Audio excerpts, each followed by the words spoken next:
One of the central arguments of the God delusion, Richard Dawkins' book, is the famous schoolboy argument.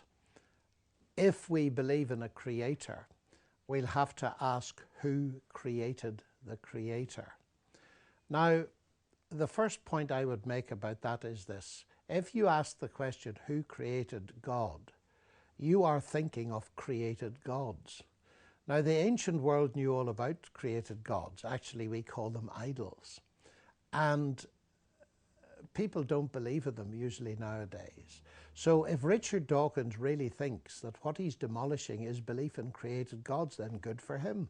But he could have written a far shorter book, because millions of us don't need any convincing that created gods are a delusion.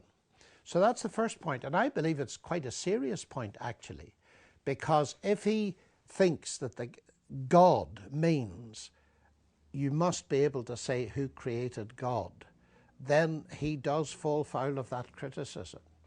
Now, you can only ask the question, coming at it from another perspective, if you cannot conceive of an eternal God. Christianity, of course, does not believe in a created God. It believes in God who is eternal and is the creator of everything else. In other words, God is uncreated. So what I'm claiming, to use mathematical language, is that the category of the uncreated is not empty. Now, it could be that Richard Dawkins has difficulty with the notion of the uncreated, although, and I'd like to know the answer to this, I don't know the answer to this, does he believe that matter and energy have existed forever? Because if he does, as many people do who are atheists, then they do believe in something eternal.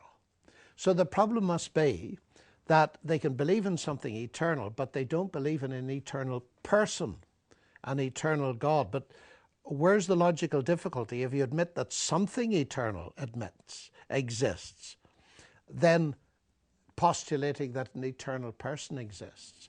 On the other hand, if they believe that matter and energy are finite, we can ask them their own question: who created that? And who created whatever created that, and so on.